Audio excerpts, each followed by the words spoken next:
What's up, everybody, and welcome to ITG Daily, the show that brings you the hottest in gaming news. I'm Drew Bosley, and of course, that's the one and only. It is Scott Savage. You can always join us live at 11 a.m. Eastern over on twitch.tv/the official ITG, as well as YouTube at ITG. But if you can't join us live, hit us up later inside the game.ca, podcast services, and TV streaming networks around the globe. Scott, what's happening, buddy? Well, you have me catching up on Unity. Assassin's Creed Unity is the latest game you've pulled me into again. Yeah, I'm so sorry, man. It's It's a good one. Yeah, it's fun. It's got the co-op feature, right? And that's one of those I had at the time, but I didn't really have anybody to play with. My brother was off doing his own thing, and now, I had the same situation, yeah. Right? Back in 2014, I believe. Yeah, and then here we are. We're trying to come back together all the way back in 2022 to play some Assassin's Creed Unity. I'm worried now that we're on it, the servers will go down or something. That seems to be the way. So we tried playing last night, and for anybody who doesn't know, you got to connect to the online servers for Ubisoft first. In order to do that, I'm clicking. It's an online connection. Okay, it's loading, and then it times out error. I went, oh boy. Okay, let's try again. And now I'm talking to you guys, and you guys are like, are the servers either up still, kind of thing? And like, okay, and now I'm connected. We had to do a quick Google search. Yeah, that's right. Send you guys invites, and then you weren't far enough, so you got to be past sequence 2. So I know my brother is caught up. Are you caught up? Not yet. No, right. I'm still Soon. young Dorian. Arno Dorian. Oh, there we go. Scott, let's get into what we got going on today, as EA has high hopes for the upcoming Monster Hunter game Wild Hearts. So do you. I so do. Yeah, I was like, oh, let's talk about this one. Live service games make up 3/4 of EA's business, and Call of Duty fans are upset with Steam. Yeah, that's an interesting one. Let's get into it, Scott. I want to talk about it because it's EA has high hopes for Koei Tecmo's. Dude, they reversed it. It drives me nuts. They get me every time. Koei Tecmo's incredible monster hunting game Wild Hearts comes from Tom Ivan over at VGC. Electronic Arts CEO Andrew Wilson has said that he has high hopes for the upcoming Monster Hunter game Wild Hearts. Set to be published through the EA Originals label, Wild Hearts is being developed by Omega Force, a division of Koei Tecmo's, best known for the Dynasty Warriors games and various spin-offs. Scott, what do you think of that? This is certainly not a Dynasty Warriors game. I don't expect to see the same kind of population on screen or anything like that. No. It would be kind of together, but then again, isn't it Playground Games working on Fable? That's not a car game, so yeah, no kidding. Yeah, it's kind of a bit all over the map in a sense when we're getting into developers looking to branch out, and I kind of like this to see what they can pull off. Let's get back to the article. As it said, it's set in fantasy feudal Japan, where players battle against giant nature-infused beasts called kimono with the help of the karakuri, sophisticated mechanisms crafted from a lost ancient technology. Players can either journey through the lands of Azuma as a lone wolf or pack hunt with up to 2 friends in co-op, while crossplay supported across all platforms. Scott, I'm so excited. 2 friends, though. I caught that. That means 3 people in the squad. Thanks. You, Ajax. That's right. It's funny, which is another EA title, I'm telling you. Yeah. Real trendsetters here, actually. They seem to have been following that. Dude, why can't we get a 4th? Is that just too many people on screen? Too complicated? Just muddies the water a little too much? Just a little bit more simplistic with 3 people? Yeah, I guess there's certainly back-end issues that come up with that. It has to be more tight, more complicated to support a 4th player, but I think it was like Gears of War 5 that had the 3rd player. You could play as Jack the robot. That was like an extra kind of player. I liked that in that scenario. Yeah. Weird. Very, very Let's do a 5-player co-op campaign. Or more. Let's just push it. Come on. We can get 100 people in Warzone. Let's see what we can do in a co-op scenario. Right? Man, oh man, I tell you. Certain things. The game has me pretty hyped up, though. I'm pretty excited. The fact that we're getting a co-op game, I'm hoping it's a bit of a longevity with this service as well. I want to, as EA is kind of working towards this big live service experience, does this follow under that realm, right? Quote, it started with what felt like a pretty small idea for us internally, and every time we saw the product, we were wowed and mesmerized by what they were doing, EA boss Wilson said during the company's second quarter earnings call on Tuesday. The Monster Hunter game is relatively a new genre.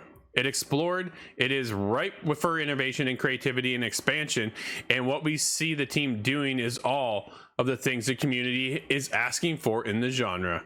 Scott, that's, man, like if they're able to follow up with all this, we are looking for that. What is the next Monster Hunter experience? Like Monster Hunter has its own, right? They've been laying the groundwork for years.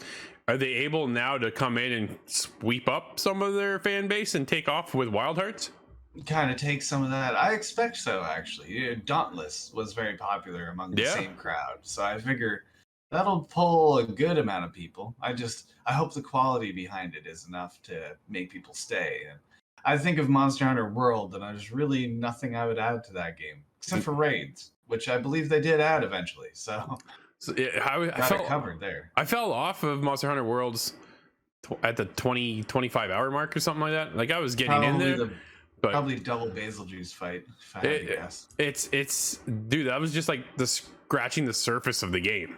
So it was one of those. You get into S tier hunts. It's insane. No.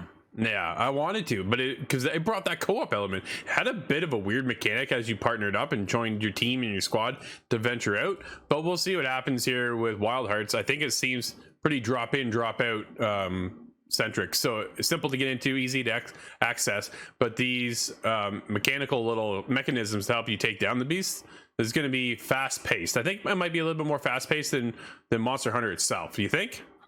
Monster Hunter is a lot about tracking and trapping. So if these machines take the point of that, well, then you're not creating all your own material, because that's another thing with Monster Hunter. You get out there with the ingredients and you put it all together on site. Where this seems to be simplifying it a little bit. It does, but I kind of like that aspect of the Monster Hunter. I like the crafting mechanic of a lot of games. And if it's done properly, it could be really cool. I hope we do go out and gather resources. I hope that is like part of this game mechanic. I'm looking to dive a little bit deeper into this as we get more information from EA and what this looks like, but we'll see. How big can it be? Well, we don't quite know, but I think there's a path for this to be really cool opportunity for us, for the development team and for the community at large. So Andrew Wilson, pretty pumped up about this as well. I know I am, but hopefully the hype isn't too oversaturated. Scott, we've seen that come and go before, right? That's the biggest. I think that's the biggest problem. You hype up a game and then you have high expectations, and then you get it, and it's like hitting that balloon and going. Poof, yeah, how many times have you heard the term Halo killer or things that are similar? I don't think this will be a Monster Hunter killer. I don't think so. I think it's going to stand in its own realm. I think that has the opportunity to be there alongside Monster Hunter. Monster Hunter is always, I think it's been the king for so long. So to take that away is going to be it's going to be tough. I don't know if Wild Hearts can do it, but what's that? I think the Wii is when it came over to America, Monster Hunter 3, and even before it came, it was this big mysterious juggernaut, its own genre, self-contained.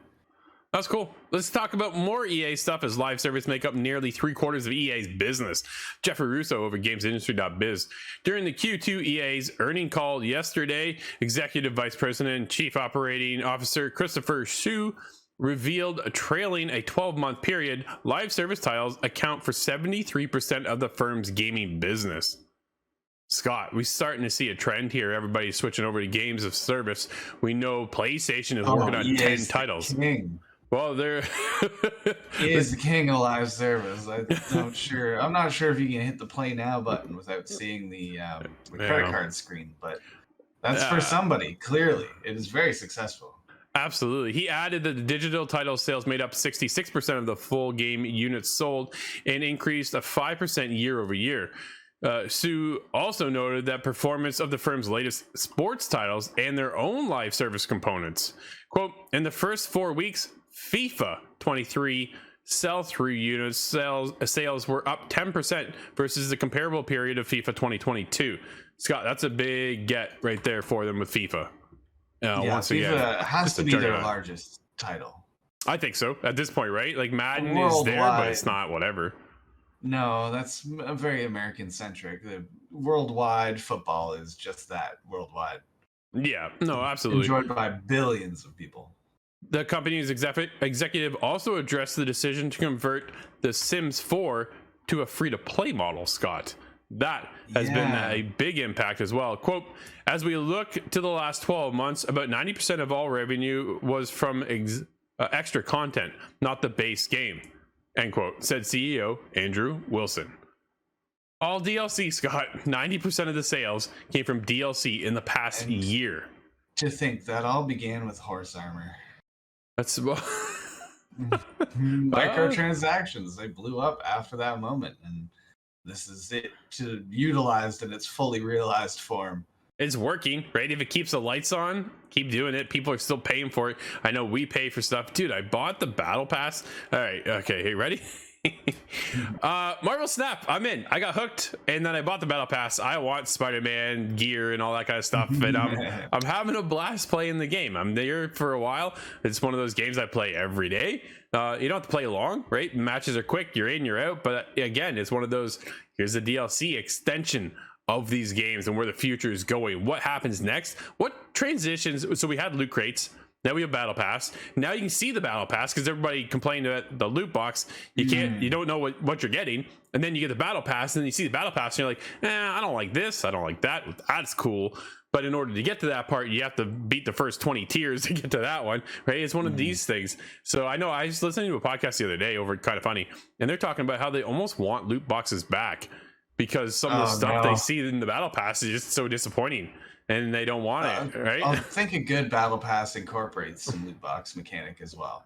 In the way that Siege gives you alpha packs when you play enough of it. And as long as that is a reward along the way in a battle pass, it makes it a lot easier to tolerate for me. But I like to do this to you. Back in my day, games had expansion packs. Okay. And they were entirely self-contained, usually on a disc play alone expansion. That was my back in the day playing Red Alert, and you had to buy the DLC in a disc, and then you had to insert that afterwards. I was thinking of Warcraft, but same idea. Beacha. Man, oh man. Yeah. It's one of those things how we're seeing the evolution of loot crates go to battle pass, and you kind of wonder, like, what's next? Who's going to think of something that, okay, this is the battle pass 2.0 kind of thing, right? Oh, that's Rockstar with the Insider Club. Fallout with the Insider Club. I see that being an awkward next progressive state. Do you think that's going to come in GTA 6? Oh, absolutely. GTA will be the one to do it. Oh, I don't want it. Dude, I don't want it. I saw that for GTA 5. I was like, I am not doing this. You're not going to get a monthly subscription out of me for GTA 5, a 10-year-old game. Go away. Just to give somebody a hover bike their first 10 hours into the game and cause absolute chaos for everybody else playing. Irritations, dude. I almost broke out in a rash when I heard that. GTA, specifically every update with GTA, adds something that punishes you for playing longer. Every update for GTA is just one less thing for Red Dead Online. I just see what Dead Red Online, right? It's just one of those what could have been. We get a lot of that in gaming, unfortunately. And well, let's get into Call of Duty, because what could have been been some sharing, and nobody wants to share anymore. Call of Duty and Modern Warfare 2 fans upset as Steam pulls family sharing after launch. Dude, what is going on here? Let's go to Claire Jackson over at Kotaku. Call of Duty Modern Warfare 2 fully launched on October 28th to the tune of about $800 million, Scott, just the other day in the 3-day launch cycle. Yeah. Initially, like many Steam games, it supported this service's family sharing function. Though, as of yesterday, folks looking to share a single copy of the latest Call of Duty on Steam won't be too happy as Activision disabled the service just 3 short days after launch.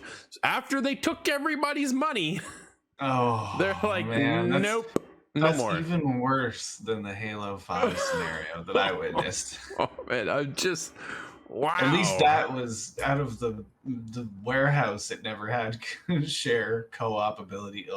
This is nuts. Steam family sharing has been around for a while. The service does what the name suggests. You can share a single digital copy of a game with up to 5 people you select, typically family or close friends. The service has its own limits and restrictions, such as not allowing 2 individual accounts to play at the same time. That is irritating. Yeah, That's a doesn't little let you frustrating. just duplicate the game. Yeah, which part of me understands, but a part of me wants to. That's why we're sharing. If I'm going to share with my brother, I'd like to play those co-op games together. Let's share a co-op game. Not the way Xbox works. That scenario Xbox and is PlayStation. plausible. Yep. Yeah. Oh, Nintendo, just that. not. I have mine shared to the other Xbox, and that's when I want to play with my brother. We both hop on, everything's fine. But you can't do that with Steam. No. Though Modern Warfare 2 shipped with this feature enabled, an entry on Steam DB reveals that as of October 31st, the game was retroactively excluded from the sharing features. Reaction across the community has been a mix of confusion at the timing, speculation it was done to curb cheating concerns, and frustration from those who were planning to use the feature, particularly to save money and avoid purchasing multiple copies of a $70 game. Quote, I own the game on Steam and I work. I can't play as much as my younger cousin can, and neither of us want to play on the same account because we got our own levels, classes, friends, etc. Reads one comment on Reddit. Dude, I get it. Right? It's nice to share. What can you say? Yeah. But part of it is also business. Think about if this wasn't enabled from the get-go. I think that would have been a better thing. It's only a problem with digital, though. If I had the physical disc, I could give that to you, or I could leave it out on the doorstep, I suppose, in this particular scenario. But yep, it's part of the fallback of digital. Unfortunately, right? They're able to capitalize on these restrictions. The problem with physical is that when people were done, they just handed them back into EB Games at the time, and then from there, EB Games would sell it, and nobody else would profit but EB Games. They made a whole $5 back selling it to EB Games. When I worked at Blockbuster, I was that guy during the trade-ins, and it was always sad. Yeah, it hurts, dude. I remember trading in a game. I got 30 cents for it. I'm like, I paid $80 for this game, and now you're gonna give me like 30 cents, 50 cents. Like, this is ridiculous. Give me my game back. I took in a whole PlayStation 2 catalog basically for Grand Theft Auto 4 at the time.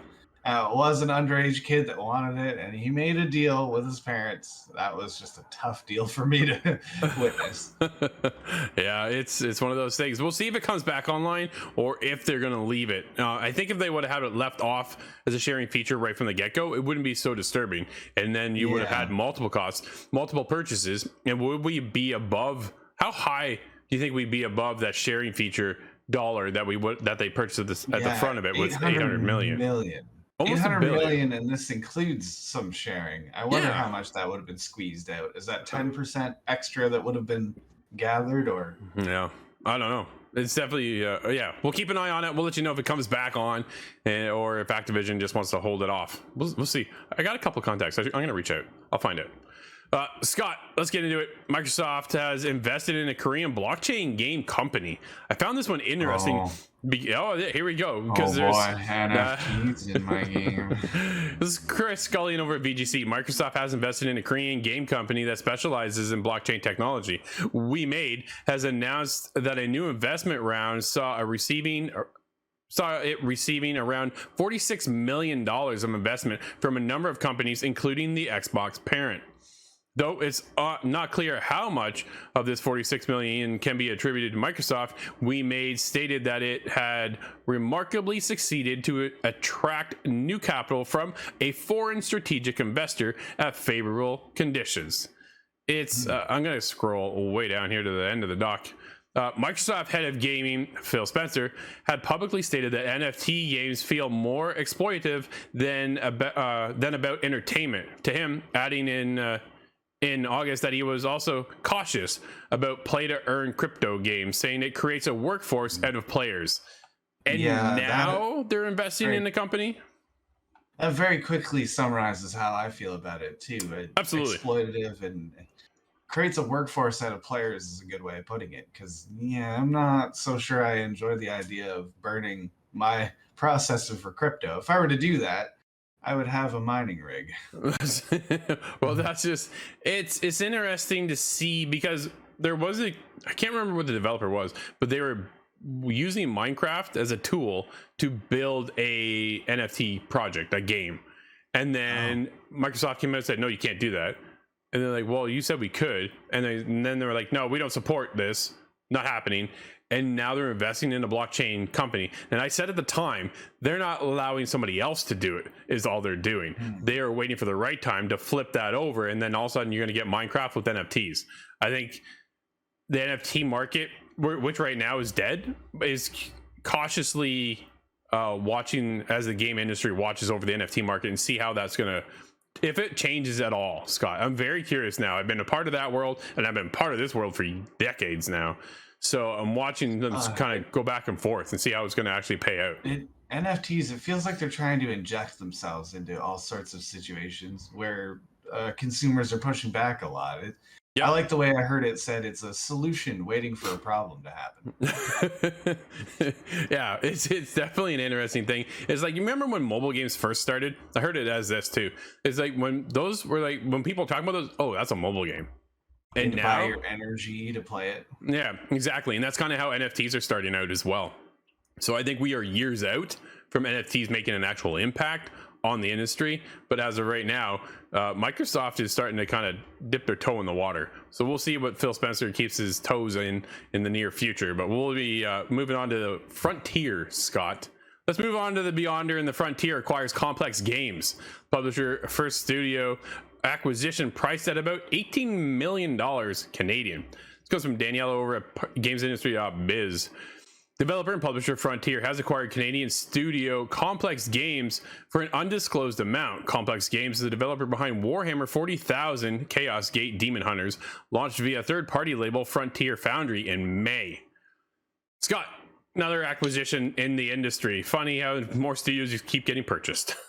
Yeah, well, that's just the way the industry goes nowadays. And it's interesting. I'm wondering what Frontier plans to do with this particular developer. Frontier is the creator publisher of Elite Dangerous. Yep. That's how I know them most. Yeah, absolutely. Also, I believe back in the day, Roller Coaster Tycoon. Ooh, dude, I played that game back in the day. It was fun. Everybody, that was the best cereal box I've ever paid money for. I believe it was Fruit Loops. When we launched our third-party publishing strategy in 2019, we were excited by the potential to align with Frontier Foundry development partners, more formally with Frontier through acquisition. Frontier Development CEO John Watts. So, yeah, a lot moving on. Good for them. Kudos to them. Exciting. So we'll see what we get out of those particulars. And more 40K coming, you think, Scott? Oh, there's certainly more Warhammer on the way. I'm still waiting for Darktide. Yeah, that's been it's not out yet. It's one of those games like I've been watching this thing forever. I'm surprised it's not here yet. Soon. It's got to be soon. Scott, it was delayed at least once, but it is. Oh yeah. Okay. So is everything this year. Well, that's just yeah, absolutely. We do have some games out today, though, man. What do we have? Yes, not delayed. We have Endling Extinction is Forever. Now, we played that on last consoles. This is now a new update for PlayStation 5 and Xbox Series consoles. I imagine that looks beautiful. There's my review summed up. Ghost Song is on the PlayStation 4, 5, Xbox One, XS, Switch, and PC. How to Say Goodbye is on Switch, PC, Mac, iOS, and Android operating systems. The Chant is on PlayStation 5, Xbox Series consoles, and PC. More on that shortly. We have a review for this next one that dropped today. We have The Entropy Center, and that is on PlayStation 4, 5, Xbox One, XS, and PC. And we have WRC Generations on PlayStation 4, 5, Xbox One, XS, and PC. That's cool. Yeah, you are working on The Chant right now, so look for that one to be coming out soon. The Entropy Center, though, we do have a review. Check it out on our website as well as our YouTube channel. Scott, just like that, though, buddy. if you like to bend your mind, that's a good one. Absolutely. That's going to wrap up today's show, everybody. Thank you for hanging out with us. This has been ITG Daily, the show that brings you the hottest in gaming news. You can always join us live over on Twitch and YouTube, but if you can't join us live, hit us up later inside thegame.ca, podcast services, and TV streaming networks around the globe. Until tomorrow, everybody, I'm Drew, that's Scott, and we'll see you inside the game.